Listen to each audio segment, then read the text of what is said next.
هنرمند ګوتې چې په ډیرو کمو امکاناتو د هیواد لپاره په یو داسې تولید باندې بوختې دي چې په نړۍ کې بې ساری دی. په دې وروستیو کې ښځو ته د کار شتون او حقوقو ورکړې پر سر بحثونه ګرم روان دي، خو دلته بیا کیسه بدله ده.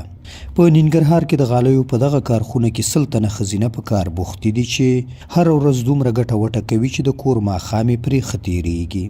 دا ښځینه کارکوونکې تر ډېره کلیوالې او نیمه لوستې دي، خو دلته په کار موندلو ځکه خوشحاله دي چې د کورنیو سره په اقتصادي برخه کې رغنده رول لوبوي او یا د برخه کې د سړیو د اوږو بار ورته یو څه کم کړی دی. وړانګه چې د غالیو زده کړه د هجرت په دیار کې په کوزه پښتونخوا کې کړې او اوس دلته سلګونو نورو میرمنو ته د غالیو جوړولو په برخه کې زده کړه ورکوي. وایي ګټه یې کمه خو هیلې یې ځکه زیاتې دي چې له ورځې بلې ته یې کار وده کوي. هغه وایي د غالیو کار د ښځینو لپاره تر ټولو غوره او اسانه کار دی. 10 کاله مخکې پاکستان کې مهاجر وو، له هغه ځینه چې راغلو اقتصادي مشکلات مو کور کې هم کار زده کړی، تقریبا 15 کاله مې شاګردي کړې ده، له هغې نه وروسته مې استادي پیل کړې ده. دې سنټر د پیلېدو خو دومره وخت نه کېږي، تقریبا 15-14 ورځې کېږي او زه خو 10 کاله کېږي چې کار کوم، خو د دې سنټر 15 ورځې کېږي او دلته 100 کسان دي، 100 ښځینه کارکوونکي دي. زیاته خوشحاله یم الحمدلله. زه خپل اقتصاد پیاوړی کوم، خپل کورنۍ سره مې مرسته کوم، همدارنګه 100 ښځې نور دي چې زما له امله یا زما له طریقه یا د مؤسسې له طریقه کولی شي خپلې کورنۍ عاید برابر کړي. معاش خو دومره نه دی چې زه ووایم چې د یو کورنۍ اقتصاد بیخي پیاوړی کولی شي او ټول ستونزې له منځه وړلی شي، خو دومره کولی شي چې هغه فقر چې دی ډوډۍ نشتوالی هغه رفع کولی شي او الحمدلله ټول خوشحاله دي، ځکه د بېروزګارۍ نه او کور کې د بېکاره کېناستو نه ډېر ښه دی. هغه زیاتوي د نړۍ په کچه د یو ځانګړي نوم لرونکي تولید په برخه کې کار کوي، خو اکثریت میرمنې ډیر کم معاش لري، ځکه د کارخونې خاوندان نشي کولی په یو وخت دومره ښځینه کارمندانو ته لوړ معاشات ورکړي. وړانګه وایي که حکومت او نړیوالې موسسې ورسره په یاده برخه کې همکاري وکړي، دوی کولی شي په لوړ معیار کار وکړي او ګڼو نورو هغو میرمنو ته به هم پکې د کار زمینه برابره کړي چې ناهیلي شوي په کور ناستې دي او بل کاروبار نشي کولی. ډېرې ستونزه لري، خو زه به یو څو په ګوته کړم. د صحت په برخه کې ستونزه لرو، معیاري کارګاوې باید اوسي او د معاش صحیح برابرېدل چې پوره معاش یې دوی ته وکولی شي خپل اقتصاد پیاوړی کړي. مواد او داسې نور قالین یې خو تقریبا ډېر ډوله دي، زه چې کولی شم تقریبا 4-5 ډوله قالین یې کولی شم، خو موږ دلته په دې سنټر کې یو ډول قالین لرو، بل ډولونه هم نه دي اچولي، فقط یو ډول دی. پوښتنه مې همدا ده، زموږ د هیواد پرمختللی کوالټي کار دی، نو نورو هیوادونو کار دومره ښه نه وي، را دې شي خپل هیواد کار خپل د هیواد صنایع ترلاسه کړي او خپل هیواد د صنایع د پرمختګ لپاره دې دا کار وکړي، را دې شي او خپل هیواد صنایع وده کړي او استعمال دې کړي. د یادې کارخونې یوه بله ښځینه کارمنده صحرا بیا وایي که چېرته په ننګرهار او ټول افغانستان کې د غالیو د صنعت لپاره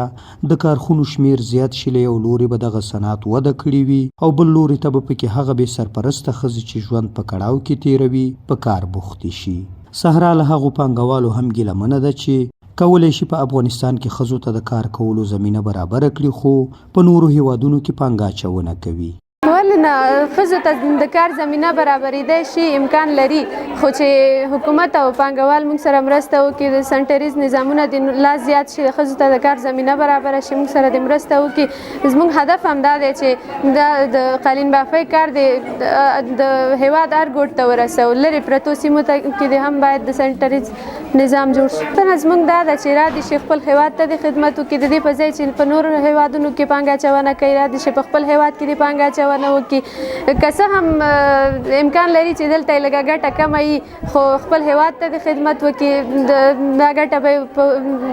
په وخت سره زیاته شي، موږ ته د کار زمینه برابره کړي او ډېرو بېوزلو سره مرسته به. محمد طاهر چې سلګونه زره ډالر پانګونه یې د غالیو پر کارخونه کړې وایي، وړاندې دغه کارونه په کلو او بانډو کې کول،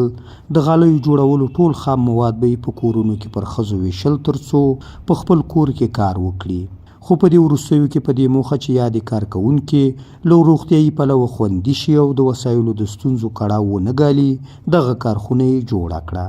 دی وایي ډېره هڅه کوي چې د غالیو اوبدلو لپاره هغه ښځینه په کار وګماري چې اقتصادي مشکلات لري او د کورنیو سرپرستي ورته ورتر غاړې ده، خو د کارونو د بقا او لا غوړېدنې لپاره بیا له حکومت او مؤسساتو د لاسنیوي غوښتنه کوي. تقریبا زموږ سرمایه گذاري چې د $15,00,000 پورې دی او دوی ته موږ کارګاوې برابر کړي دي، مهم مواد ورته برابر کړی، دا زمینه موږ ورته تقریبا 1600 زنانه چې دي موږ سره کار کوي اوس فعلي شرایطو کې. تقریبا داسې فکر وکړو چې 350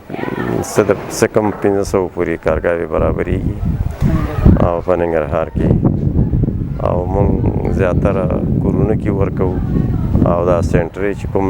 سیستم دغه دی دا اوس څه کال دا پروګرام موږ شروع کړی ده چې باید دا سنټري نظام کې باید دا کار باید سهار باید دا زنانه راشي، پاک ماحول کې باید کار وکړي، نغرینه باید لرې وي او کورونو کې زیات خطرات لري دا کارګاوې. نه زموږ غوښتنه خو دا دی چې زموږ قالینه باید مارکیټ ولرو، خلک وګوري، تجار راشي چې وی ګوري. اوس فرضاً کور دننه قالین ایښی دی او خلک څه خبر دي. حکومت نه خو زموږ دغه تقاضا ده چې زموږ د مارکیټ په حساب باندې موږ سره باید همکاري وکړي چې باید موږ ته مارکیټ راکړي او خارجي مؤسساتو نه زموږ دغه تقاضا ده چې کوم کومکونه چې کېږي باید د بنیادي شکل باید کومک وکړي. قالینه یا غالۍ د افغانستان هغه صنعت دی چې پیړۍ په بر کې نیسي. وړاندې به په یاده برخه کې یوازې د شمالي ولایتونو خلکو ډیر کار او پانګونه کوله، خو په دې وروستیو کې ورته د ختیځو ولایتونو پانګوالو مخه کړې او یاد صنعت په دغه زون کې له ورځې بلې ته په غوړېدو دی. خو پانګوال وایي که نړیوال بازار ورته برابر شي دوی به وکولی شي په کور دننه د خپلې پانګې اچونې کچه لوړه کړي او زرګونه نورو نارینه او ښځینه کارکوونکو ته به د کار زمینې هم برابرې کړي.